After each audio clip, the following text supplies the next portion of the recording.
Why are you here? You said you had to work today. I found myself muttering this, surprised to see my husband where he shouldn't be. Right now, I'm at the City Hall's health department.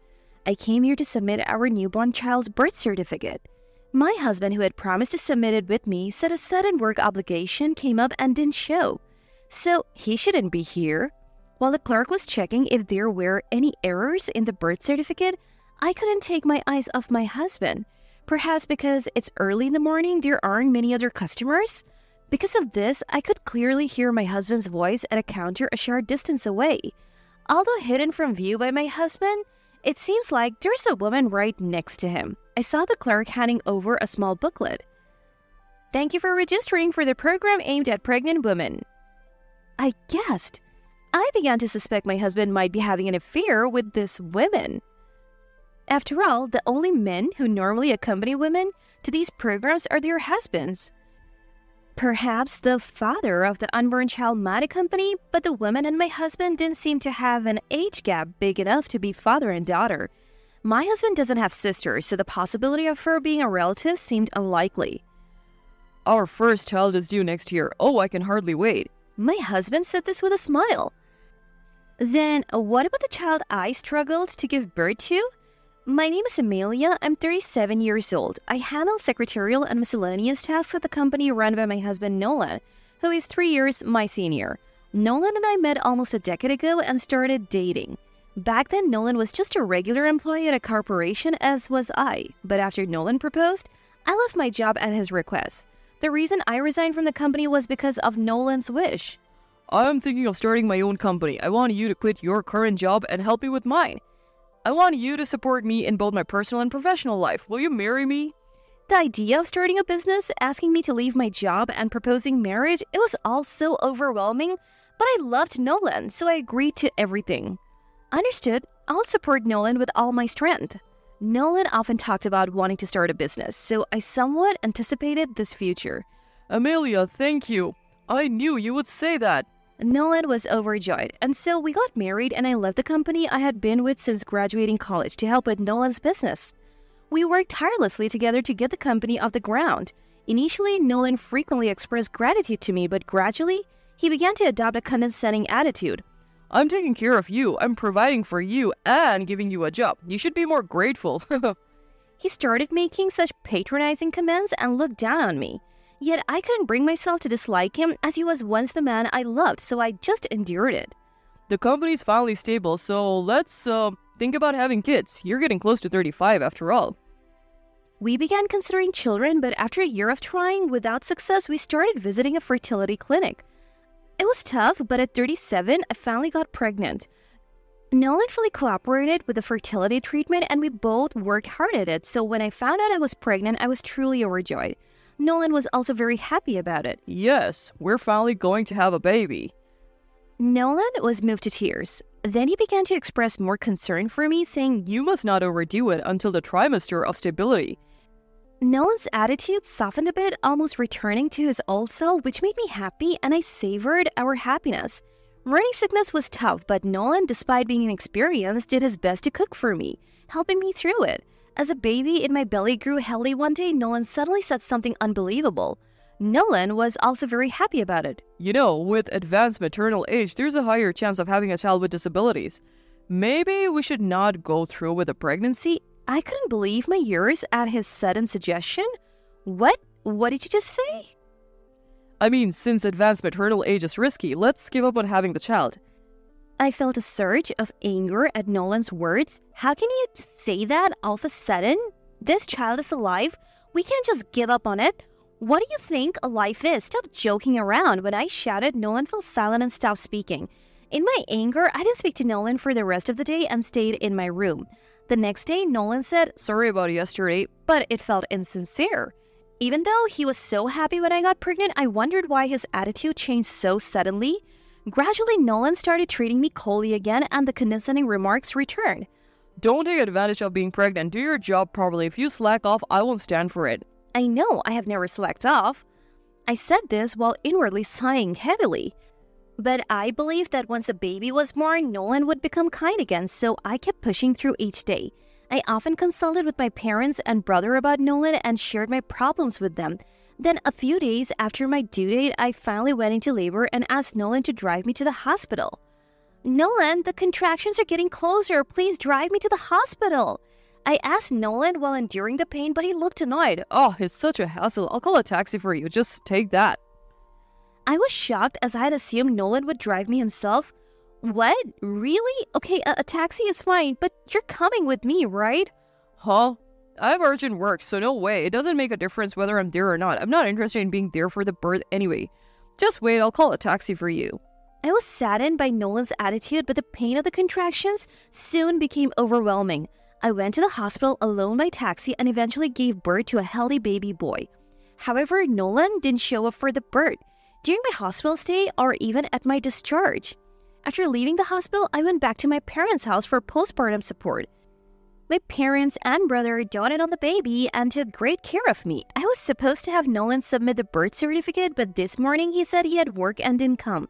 In the background of the phone call, I could hear what sounded like announcements from a shopping mall or something similar, so he was probably lying. But even if I pointed that out now, he probably wouldn't come anyway. But pointing that out wouldn't make him come, so I decided to go myself with my parents to the local health bureau. When I submitted the birth certificate, the health bureau official smiled warmly, congratulated me, and gave me various informational materials and keepsakes. As I was about to leave with these items, I unbelievably spotted Nolan. He was with a young woman registering for a program for pregnant women. Nolan? What? Why? I muttered in shock, and there Nolan was, cheerfully telling the city hall staff, Our first child is due next year. What? What does this mean? I was in a state of confusion, but soon realized that Nolan must have been cheating. Realizing that Nolan's cold attitude was due to his affair, I prepared divorce papers online and immediately filled in my part. Nolan and the young woman, having finished registration for the program for pregnant women, started walking towards the exit. I decided to confront them and gently tap Nolan's shoulder. He turned around, caught sight of me, and showed a look of shock. Amelia? But why? How? Why? Because you broke your promise to submit the birth certificate, so I came to do it? What's going on? Who is this woman? You're registering for a program for pregnant women, weren't you? Explain this. Despite my effort to stay calm, I couldn't help but confront him emotionally. Nolan, looking evasive, stuttered, answer me. What are you doing leaving me and the baby alone like this? As I yelled, Nolan froze for a few seconds before retorting defiantly. Huh. I found true love. This girl is much younger than you, only 24. Met her at a bar, you know, the one near the station we went to a few times. Then the young woman with a vulgar smile said, Hi, I'm Yolanda. I've heard about you, but wow, you really are a plain old lady. Hilarious. Trembling with anger, I asked Nolan, Is she really pregnant with your child? Yes, unlike you. Yolanda got pregnant naturally. We spent so much on fertility treatments because you couldn't get pregnant. Yolanda is superior to you as a woman. You're just defective as a woman. Nolan laughed as he hurled these hurtful words at me. Exactly. I'm better than you as a woman. I'm younger and cuter, and I got pregnant naturally. I'm more suitable to be the wife of a rich man like Nolan. Yolanda joined Nolan in belittling me. And don't you wear too little makeup? Even if you just had a baby, you should take more care of your appearance, especially with that plain face of yours. Huh. Yolanda kept hurling insults at me, taking advantage of my silence. Obviously, a child born to a young woman is healthier and definitely cuter than one born to an old one. Amelia, you're just useless now. Nolan laughed heartily as if he found it genuinely funny. His words made it clear why he suddenly became cold during my pregnancy. The young woman, his mistress Yolanda, must have gotten pregnant, so he no longer needed to focus on our baby. That's why he abruptly suggested giving up on the birth. It was despicable. I felt my feelings for Nolan cooling off completely. Then I handed him the divorce papers. Please divorce me. I've already filled in my part. Nolan looked surprised for a moment, but then started laughing. Nice preparation. I'll sign it right now. Nolan quickly scribbled his signature and handed it back to me. There you go. You file it. Honestly, you have become even more like an old lady after pregnancy and childbirth. That's pathetic compared to Yolanda. Women should always be young. That's none of your business. Goodbye. I'll come home later to pick up my things, and obviously I won't ever help with the company again. Don't need your help anyway. I can handle everything as a president. Don't flatter yourself, idiot. I see. Then I'll go. File these divorce papers. After saying this, I submitted the divorce application. Yolanda, looking triumphant until the end, said, "Pathetic old lady. Sorry for winning because I'm cute." Nolan and Yolanda left City Hall, ostentatiously close to each other. I immediately called my brother to tell him about what just happened. Then I went home with my brother and he helped me pack up my belongings. Since I had gone to my parents' house for postpartum support, I had sent only the essentials there. However, naturally, there were still many of my things left at the house. After packing, I returned to my parents' house with my brother. My family, who had been aware of the situation with Nolan, comforted me. My brother said to me, Sis, you did the right thing, divorcing that guy. My parents also smiled and said, "You have really been through a lot. Let's raise the child together from now on." Thank you, everyone. I'm sorry for worrying you. I appreciate your help moving forward. I was able to enjoy my days while struggling with the challenges of first-time parenting. My son was adorable, and though I now detest Nolan, I'm grateful to him for the chance to meet my son. My son was showered with love from me, my parents, and my brother, growing up healthily. Then 3 months passed in a flash. Suddenly, Nolan appeared at my parents' house. Reluctantly, I decided to deal with him at the entrance. "What do you want?" showing up out of the blue. Hey, Amelia, come back home and help out at the company again. Nolan stated bluntly and coldly. "What?" "Oh, I see. The company's not doing well, is it?" Yes, ever since you quit, our clients don't want to deal with us. Because of that, the company's in trouble. Nolan exclaimed. Indeed, the company's success had always been due to me. I had been desperately keeping the company afloat by negotiating everywhere, so it had been stable until now. Nolan, acting arrogant as a president, just dumped work on me and actually had no talent for management. So after we divorced and I stopped helping, the company's management probably plummeted. "Oh, when filing for divorce, you said that everything would be fine as long as you, the president, were there. It's laughable that the company faltered so quickly without me." Shut up. Nolan shouted, frustrated. Everyone's saying they can't deal with me. They all say Amelia was better and more competent. What the hell, even though I'm the president? "That's because you never took work seriously. You always dumped everything on me, even when I was pregnant," I said coldly, and Nolan groaned. "Your mistress, Yolanda, was it? Why not ask her for help?" Yolanda left as soon as the company started to falter. I couldn't help but burst out laughing. Stop laughing. Turns out Yolanda only liked me because I was a rich president. When things got financially tough, she took the child and left. She's the worst, just after the money, damn it. Nolan spat out hatefully, then suddenly started pleading in a whiny voice. Look, I really only need you, Amelia. Come back home. If you come back to the company, I think we can turn things around. Everyone says they listen to you. I need you, Amelia, please. I'll apologize for everything. "Don't just say whatever is convenient for you. There's no way I'm coming back. I don't care about the company. You're the president, so you figure it out and stop with that disgusting pleading voice." I firmly refused. Don't be like that. Bring the child too. By the way, what's the gender again? A girl, right? I sighed heavily. I had already texted him the gender at birth, but Nolan couldn't even remember that. "You are really the worst. No matter what you say, I'm not coming back and I won't let you see the child. Also, I'll soon be claiming alimony from you and Yolanda in the divorce court." What? Compensation in the divorce court? What do you mean by compensation in the divorce court? Nolan exclaimed in disbelief. "Why are you surprised? It's natural to claim compensation for a divorce caused by infidelity. I've been busy with a newborn, but still managed to hire a lawyer and the process is already underway. I'll be filing the claim soon." Wait a minute. Compensation in the divorce court? I'm in trouble with the company right now and my savings are nearly gone. "That's not my problem. I have the right to claim compensation in the divorce court. If you're going to fuss about it, I'll also claim child support, okay?"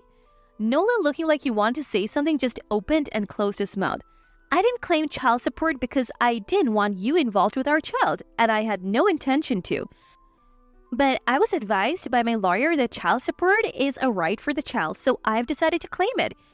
If you keep fuzzing, maybe I should ask for it all at once. That way there's no risk of you stopping payments midway." Hey, that's impossible. Please don't make those claims. Noah pleaded, sweating profusely. Then please leave. I'll contact you later about the compensation in the divorce court. After saying that, I closed the front door. Then I filed a claim against Yolanda for compensation in the divorce court using a notarized document. While investigating Yolanda, I visited the bar where they met, a familiar place to me and where I knew the manager. It was a familiar bar that I also frequented, and I knew the manager. After explaining the situation, the manager told me about Yolanda, who was a regular. Yolanda seemed to be a regular customer there. She often got drunk at the bar, and the manager had to take her home a few times. Knowing her workplace, I gathered a lot of information about Yolanda. I filed claims for compensation in the divorce court against both Nolan and Yolanda, but they both resisted and showed no signs of paying, so I visited a law firm and asked the lawyer to intervene. My lawyer, Miles, was very sincere and capable, so the claim for compensation in the divorce court was smoothly settled. As we met often for meetings, Miles and I gradually became attracted to each other and eventually started dating. Yolanda, somehow finding out that Miles and I were dating, tried to steal him from me. I heard from Miles that she went to his law office and made a passionate approach. "Hey, lawyer, why don't you switch to someone younger and cuter than that old lady? I'm much better, you know." Apparently, she said this in a flirtatious voice, but Miles replied, "I'm not interested in women like you, and Amelia is not an old lady. She's far more wonderful than you. If you're just teasing, please leave." Confused by Miles' cold response, Yolanda muttered, "Why, I thought I could easily take him away like I did with Nolan," losing to such an old lady, and left the law office with shaky steps. Afterwards, many City Hall staff and visitors had witnessed the altercation between me and Nolan, so the rumors about Nolan and Yolanda quickly spread. The rumors continued, and especially for Nolan being a company president, it remained a hot topic. His reputation spread quickly among his business contacts, and unable to receive any support and having to pay me the compensation, his funds depleted, leading to his business closure.